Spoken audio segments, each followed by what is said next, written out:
नमस्कार दोस्तों, स्वागत है आपका आज की फटाफट बड़ी खबरों में। एक बार फिर हम हाजिर हैं आज की सभी बड़ी खबरों को लेकर। इस वीडियो में हम आपको बताने वाले हैं आज की बेहद बड़ी खबरें, लिहाजा इस वीडियो को पूरा आखिर तक देखें।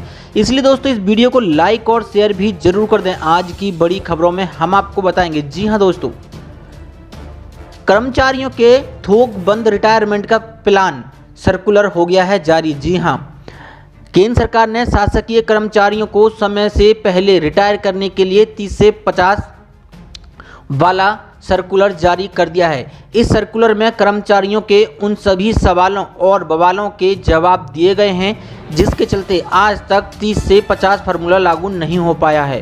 कोरोना वायरस संक्रमण के कारण आई आर्थिक परेशानियों के चलते सरकार इस बार कर्मचारियों के थोक बंद रिटायरमेंट का प्लान बना रही है।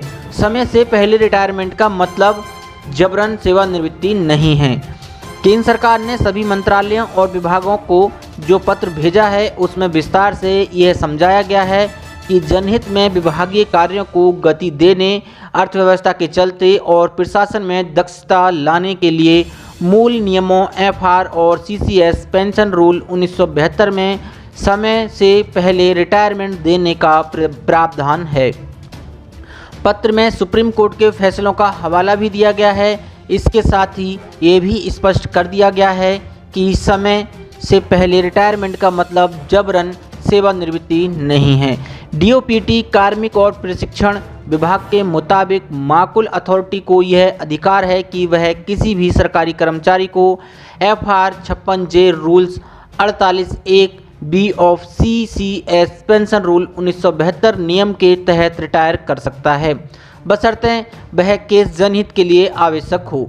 इस तरह के मामलों में संबंधित कर्मचारी को 3 माह का अग्रिम वेतन देकर रिटायर कर दिया जाता है। कई मामलों में उन्हें 3 महीने पहले अग्रिम लिखित नोटिस देने का भी नियम है। 50 साल की आयु या 30 वर्ष की सेवा के बाद रिटायरमेंट। ग्रुप ए और ग्रुप बी में तदर्थ या स्थायी क्षमता में कार्यरत किसी कर्मी ने 35 साल की आयु से पहले सरकारी सेवा में प्रवेश किया है तो उसकी आयु 50 साल पूरी होने पर या 30 वर्ष सेवा के बाद जो पहले आती हो रिटायरमेंट का नोटिस दिया जा सकता है। अन्य मामलों में 55 साल की आयु के बाद का नियम है। अगर कोई कर्मी ग्रुप सी में है और वह किसी पेंशन नियमों द्वारा शासित नहीं है तो उसे 30 साल की नौकरी के बाद 3 माह का नोटिस देकर रिटायर किया जा सकता है। कर्मचारियों को 3 महीने का अग्रिम वेतन देकर रिटायर कर सकते हैं। Rules 48(1) B of CCS pension rule 1972 नियम के तहत किसी भी उस कर्मचारी को जिसने 30 साल की सेवा पूरी कर ली है उसे भी सेवानिवृत्ति दी जा सकती है। इस श्रेणी में वे कर्मचारी शामिल होते हैं जो पेंशन के दायरे में आते हैं। ऐसे कर्मचारियों को रिटायरमेंट की तिथि से 3 महीने पहले नोटिस या 3 महीने का अग्रिम वेतन और भत्ते देकर उसे सेवा से निकाला जा सकता है। खास बात यह है कि इन केसों में भी जनहित के नियम को देखा जाता है। हर विभाग को 50 साल से अधिक उम्र के कर्मचारियों का रजिस्टर बनाना होगा। आदेश के अनुसार हर विभाग को एक रजिस्टर तैयार करना होगा। इसमें उन कर्मचारियों का ब्यौरा रहेगा जो 50 से 55 साल की आयु पार कर चुके हैं। इनकी 30 साल की सेवा भी पूरी होनी चाहिए। ऐसे कर्मियों के कामकाज की समय समय पर समीक्षा की जाती है। सरकार ने यह विकल्प अपने पास रखा है कि वह जनहित में किसी भी अधिकारी को सेवा में रख सकती है जिसे उसकी माकुल अथॉरिटी ने समय से पहले सेवानिवृत्ति पर भेजने के निर्णय को दोबारा समीक्षा करने के लिए कहा है। यदि रिटायर नहीं किया तो कारण बताना होगा। ऐसे केस में यह बताना होगा कि जिस अधिकारी या कर्मी को सेवा में नियमित रखा गया है उसने पिछले कार्यकाल में कौन सा विशेष कार्य किया था। केंद्र ने ऐसे मामलों की समीक्षा के लिए प्रतिनिधि समिति गठित की है। इसमें उपभोक्ता मामलों के विभाग की सचिव लीना नंदन और कैबिनेट सचिवालय के JS आशुतोष जिंदल को सदस्य बनाया गया है। अवधि समीक्षा का समय जनवरी से मार्च, अप्रैल से जून, जुलाई से सितंबर और अक्टूबर से दिसंबर तक तय किया गया है। ग्रुप ए के पदों के लिए समीक्षा कमेटी का हेड संबंधित सीसीए का सचिव रहेगा। CBDT, CBEC, railway board, postal board व टेलीकम्युनिकेशन आदि विभागों में बोर्ड का चेयरमैन कमेटी का हेड बनेगा। ग्रुप बी के पदों के लिए समीक्षा कमेटी के हेड की जिम्मेदारी अतिरिक्त सचिव, संयुक्त सचिव को सौंपी गई है। अराजपत्रित अधिकारियों के लिए संयुक्त सचिव स्तर के अधिकारी को कमेटी का हेड बनाया गया है। सभी सरकारी कर्मचारियों की सेवा प्रतिनिधि समिति में एक सचिव स्तर का अधिकारी रहेगा। उसका नामांकन कैबिनेट सचिव द्वारा होना चाहिए। कैबिनेट सचिवालय में एक अतिरिक्त सचिव व संयुक्त सचिव के अलावा CCA द्वारा नामित एक सदस्य भी रहेगा। जिन कर्मियों को समय से पहले रिटायरमेंट पर भेजा जाता है, वे आदेश के जारी होने की तिथि से 3 सप्ताह के भीतर समिति के समक्ष अपना पक्ष रख सकता है। इस बाबत DOPT ने नियमों को सख्ती से पालन करने का आदेश दिया है। बता दें कि सेंट्रल सिविल सर्विसेज पेंशन 1972 के नियम 56J के अंतर्गत 30 साल तक सेवा पूरी कर चुके या 50 साल की उम्र पार कर चुके अफसरों की सेवा समाप्त की जा सकती है। संबंधित विभाग से इन अफसरों की जो रिपोर्ट तलब की जाती है उसमें भ्रष्टाचार, अक्षमता व अनियमितता के आरोप देखे जाते हैं। यदि आरोप सही साबित होते हैं तो अफसरों को रिटायरमेंट दे दी जाती है। ऐसे अधिकारियों को नोटिस और 3 महीने का वेतन भत्ता देकर घर भेजा जा सकता है। साथ ही बढ़ते हैं आज की एक और बड़ी खबर की ओर।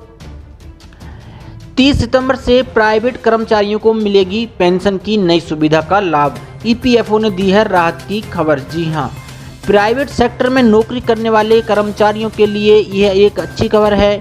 अब EPFO कर्मचारी भविष्य निधि संगठन ने इन कर्मचारियों के भविष्य की आर्थिक सुरक्षा के लिए बेहतर पहल की है। इस योजना में अब जो भी कर्मचारी जिस भी दिन रिटायर होगा उसकी पेंशन उसी दिन से तैयार हो जाएगी और शुरू कर दी जाएगी। इस व्यवस्था को कर्मचारियों के लिए बहुत ही बड़ा बदलाव माना जा रहा है, क्योंकि आमतौर पर सरकारी या निजी कर्मचारी को रिटायर होने के बाद व्यवस्थित पेंशन पाने में महीनों लग जाते हैं। कागजी कार्रवाई लंबे समय तक चलती है और पेचीदा कवायद के बाद पेंशन का क्रम बन पाता है, लेकिन अब ऐसा नहीं होगा। अब कर्मचारी को तुरंत इसका लाभ मिलेगा। आने वाले 30 सितंबर को जो भी कर्मचारी रिटायर होंगे उन्हें उनकी पेंशन से संबंधित सारे कागज उसी दिन प्राप्त हो जाएंगे। उत्तर प्रदेश के वाराणसी स्थित कर्मचारी भविष्य निधि संगठन कार्यालय में 30 सितंबर को एक भव्य आयोजन होने जा रहा है। इस कार्यालय के अधीन 10 जिलों में इस माह सेवानिवृत्ति होने वाले कर्मचारियों को बुलाया गया है। निजी सेक्टर में अक्सर ही 58 वर्षों में सेवानिवृत्ति होती है। हालांकि इसके बाद वेतन अगले माह में प्राप्त होता है और अन्य प्रक्रिया भी बाद में होती है। इसके कारण पेंशन शुरू होने में 1 से 2 माह से अधिक का समय लग जाता था। इसके लिए रिटायरमेंट होने के बाद कर्मचारियों को भाग दौड़ करना पड़ा था। अब इस नई पहल के बाद उनकी यह सारी समस्या समाप्त हो जाएगी। विभाग ने यह व्यवस्था की है कि जिस माह में कर्मचारी सेवानिवृत्ति होने वाला है, कंपनी से चर्चा करके उसी महीने में ही EPF का अंशदान व अन्य कागजी कार्रवाई पूरी कर ली जाए। इसके लिए उन कंपनियों से बात भी हो गई है जिनके यहाँ कर्मचारी इसी माह सेवानिवृत्ति होने जा रहे हैं। यह कंपनियों पहले ही वेतन देने के लिए तैयार भी हो गई हैं। कर्मचारी से लेकर कंपनी के प्रतिनिधि भी विभाग द्वारा शुरू की गई इस व्यवस्था का स्वागत कर रहे हैं। कर्मचारियों के हित में यह नई व्यवस्था शुरू होने जा रही है। अब जिस दिन सेवानिवृत्ति उसी दिन से पेंशन की पहल 30 सितंबर को शुरू होने जा रही है। इसके लिए सारी तैयारी पूरी कर ली गई हैं। इससे निजी कंपनियों में कार्य करने वाले कर्मचारियों को पेंशन के लिए इंतजार करने की आवश्यकता नहीं होगी। मजदूरों को PM मोदी ने दिया तोहफा। 44 श्रम कानूनों में बड़ा बदलाव किया है। जी हां, देश के 50 करोड़ संगठित और असंगठित क्षेत्र के मजदूरों और कामकाजी लोगों के लिए केंद्र सरकार ने बड़ा फैसला लिया है। मोदी सरकार ने 44 श्रम कानूनों में बड़ा बदलाव करते हुए सिर्फ 4 श्रम कोड बनाए हैं। इसके साथ ही सरकार ने 12 कानूनों को रद्द करते हुए पुराने 44 में से 3 कानूनों को नए श्रम कोड में शामिल किया है। यानी 29 की बजाय अब सिर्फ 4 श्रम कानून लागू होंगे, यानी वेतन सुरक्षा, व्यावसायिक सुरक्षा और स्वास्थ्य कोड, औद्योगिक संबंध कोड, सामाजिक सुरक्षा कोड। जी हां, राष्ट्रीय स्तर पर न्यूनतम वेतन तय किया जाएगा। राष्ट्रीय फ्लोर लेवल वेतन मिलेगा। भारत सरकार एक परिषद का गठन करेगी जो प्रति वर्ष न्यूनतम सैलरी का आकलन करेगी। वेतन का निर्धारण भौगोलिक स्थिति और स्किल के आधार पर होगा। 15,000 रुपये न्यूनतम वेतन फिक्स करने की संभावना इस पर अंतिम कमेटी करेगी। कंपनियों को वेतन समय पर देना होगा। महीने की 7 से 10 तारीख तक कर्मचारी को वेतन हर हाल में देना होगा। पुरुष और महिला को समान वेतन मिलेगा। काम करने के लिए सुरक्षित वातावरण होना चाहिए। कर्मचारियों के स्वास्थ्य पर ध्यान रखना होगा। कंपनियों को कैंटीन और क्रैच सुविधा मुहैया कराना अनिवार्य होगा। 5 या उससे ज़्यादा संस्थाएं मिलकर ग्रुप पोलिंग कैंटीन चला सकती हैं। हर मजदूर कर्मचारी को नियुक्ति पत्र देना अनिवार्य होगा। अगर किसी मजदूर या कर्मचारी की हादसे में मौत हो जाती है तो मुआवजे के अतिरिक्त जुर्माने की 50% तक की राशि कंपनी कर्मचारी को देनी होगी। प्रवासी मजदूर को हर साल एक बार घर जाने के लिए प्रवासी भत्ता कंपनी देगी। प्रवासी मजदूर जहां काम करेगी वहीं राशन मिलेगा। प्रवासी श्रमिकों का एक नेशनल डाटाबेस बनाया जाएगा। 240 दिन की बजाय अब 180 दिन काम करने पर कर्मचारी अर्न लीव का हकदार होगा। महिलाओं को सभी क्षेत्रों में काम करने की इजाज़त होगी। इंस्पेक्टर का नाम बदलकर फैसिलिएटर किया जाएगा। OSH कोड की परिभाषा को व्यापक बनाया गया है। अब media, electronic media, digital media में काम करने वाले पत्रकारों को वर्किंग जर्नलिस्ट की श्रेणी में रखा जाएगा। लगभग 45 वर्ष के ऊपर के कर्मचारी को एक बार फ्री हेल्थ चेकअप कंपनी की तरफ से मुहैया कराना अनिवार्य होगा। ट्रेड यूनियन को केंद्र, राज्य एवं संस्थान स्तर पर कानूनी मान्यता मिलेगी। शिकायत निवारण कमेटी में सदस्यों की संख्या 6 से बढ़कर 10 की जाएगी। 5 सदस्य ट्रेड यूनियन और 5 सदस्य संस्थान के होंगे। वर्कर की परिभाषा वेतन के आधार पर तय की जाएगी। 18,000 रुपये तक वेतन पाने वाले कर्मचारी वर्कर की श्रेणी में आएंगे। लेबर ट्रिब्यूनल में अब तक सिर्फ एक जज होते हैं। अब एक और प्रशासनिक सदस्य बनाया जाएगा ताकि समस्याओं का समाधान जल्द हो सके। फिक्स्ड टर्म एम्प्लॉयमेंट को मान्यता। अब श्रमिकों को ठेका मजदूरी के स्थान पर फिक्स्ड टर्म एम्प्लॉयमेंट का विकल्प मिलेगा, यानी अब उन्हें रेगुलर एम्प्लॉय के समान काम के घंटे, वेतन व सामाजिक सुरक्षा मिलेगी। अगर किसी कर्मचारी को कंपनी से कोई विवाद है तो अब वो 3 साल की बजाय सिर्फ 2 साल की समय सीमा के अंदर की शिकायत दर्ज करा सकता है। घरेलू वर्कर को औद्योगिक वर्कर की श्रेणी से बाहर रखा गया है। अगर किसी कंपनी ने कर्मचारी को नौकरी से निकाल दिया तो उसे रीस्किलिंग फंड देना होगा। रीस्किलिंग फंड कर्मचारी का 15 दिन का वेतन होगा और कंपनी इस फंड को 45 दिन के अंदर कर्मचारी को हर हाल में देगी। ट्रेड यूनियन को हड़ताल से 14 दिन पहले नोटिस देना होगा। 300 कर्मचारी वाली कंपनियां बिना सरकारी अप्रूवल के बंद हो सकती हैं। पहले ये नियम सिर्फ 100 कर्मचारी वाली कंपनियों पर ही लागू था। जी हाँ, ESIC का विस्तार किया जाएगा। देश के 740 जिलों में ESIC की सुविधा होगी। अभी ये सुविधा फिलहाल 566 जिलों में ही है। खतरनाक क्षेत्र में काम कर रहे संस्थानों को अनिवार्य रूप से ESIC से जोड़ा जाएगा, चाहे एक ही श्रमिक काम क्यों ना करता हो। पहली बार 40 करोड़ असंगठित क्षेत्र के मजदूरों को ESIC से जोड़ा जाएगा। वागान श्रमिक भी ESI के दायरे में आएंगे। 10 कम श्रमिक वाले संस्थानों को भी स्वेच्छा से ESI का सदस्य बनने का विकल्प होगा। 20 से अधिक श्रमिकों वाले संस्थान EPFO की कवरेज में आएंगे।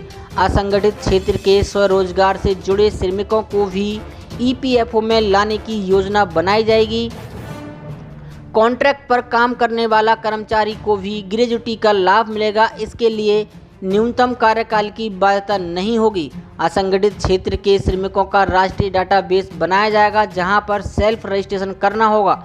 जिस भी कंपनी में 20 से अधिक श्रमिक काम कर रहे हैं उस संस्थान को रिक्त पदों की जानकारी ऑनलाइन पोर्टल पर देनी अनिवार्य होगी। साथ ही बढ़ते हैं आज की एक और बड़ी खबर की ओर। PF खाता धारकों को EPFO दफ्तर की नहीं पड़ेगी जरूरत।